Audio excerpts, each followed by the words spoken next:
This channel does not promote any violent, harmful, or illegal activities. All content provided by this channel is meant for an educational purpose only. Sheikh হাসিনাকে বাংলাদেশে ফেরাতে মরিয়া সেই দেশের অন্তর্বর্তীকালীন সরকার। রবিবার জাতির উদ্দেশ্যে ভাষণে সে কথা স্পষ্ট করে দিলেন বাংলাদেশের অন্তর্বর্তীকালীন সরকারের প্রধান উপদেষ্টা মোহাম্মদ ইউনূস। হাসিনাকে প্রত্যার্পণের জন্য ভারতের কাছে আবেদন জানানো হবে বলে জানালেন তিনি। একই সঙ্গে এদিন জাতির উদ্দেশ্যে ভাষণে নোবেলজয়ী অর্থনীতিবিদ বলেন, গত 15 বছরে শেখ হাসিনা সরকারের সব অপকর্মের বিচার করা হবে। কোটা সংস্কার আন্দোলন ঘিরে গত জুলাই মাসের শুরু থেকেই উত্তপ্ত হয়ে ওঠে বাংলাদেশ। সেই আন্দোলনের জেরে গত 5ই আগস্ট প্রধানমন্ত্রিত্ব থেকে পদত্যাগ করেন শেখ হাসিনা। ওই দিনই বাংলাদেশ ছাড়েন তিনি, পৌঁছান ভারতে।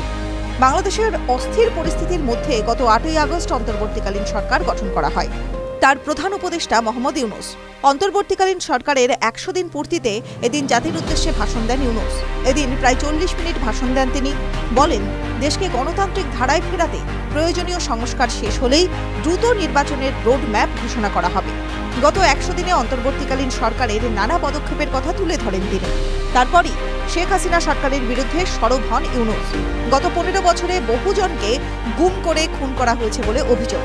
এতে যারা জড়িত তারা কোনোভাবেই ছাড়া পাবেন না বলে জানান অন্তর্বর্তীকালীন সরকারের প্রধান উপদেষ্টা। শেখ হাসিনা দেশ ছাড়ার পর তার বিরুদ্ধে একাধিক মামলা দায়ের হয়েছে। জুলাই আগস্টে বাংলাদেশের সংঘর্ষে মৃত্যুর কথা উল্লেখ করে ইউনূস বলেন, জুলাই আগস্ট হত্যাকাণ্ডের বিচারের কাজ বেশ ভালোভাবে এগিয়ে যাচ্ছে।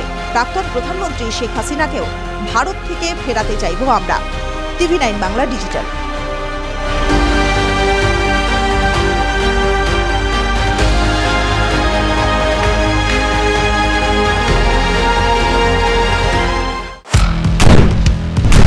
আপনার সমস্যা দিনে দুপুরে ডাকাতি করে আপনাদের কোনো অসুবিধা বাড়িতে থাকতে পারছি না, ঘটনা হোক বা দুর্ঘটনা, বিস্ফোরণ স্থলের একেবারে কাছে ব্যানারগুলো খুলে ফেলা হচ্ছে, রীতিমতো ভবিষ্যৎ হয়ে গিয়েছে স্টুডিওয় না সোজাসুজি হটস্পট থেকে আমি শর্মিষ্ঠা। দুটি নৃশংস হত্যাকাণ্ডের অভিযোগ উঠে আসছে। শুধু আপনার কথা, শর্মিষ্ঠা মানে খবরের হটস্পটে আপনাদের নিয়ে যাবে। হটস্পট সোম থেকে শনি সন্ধ্যে 7:30টায় TV9 বাংলায়।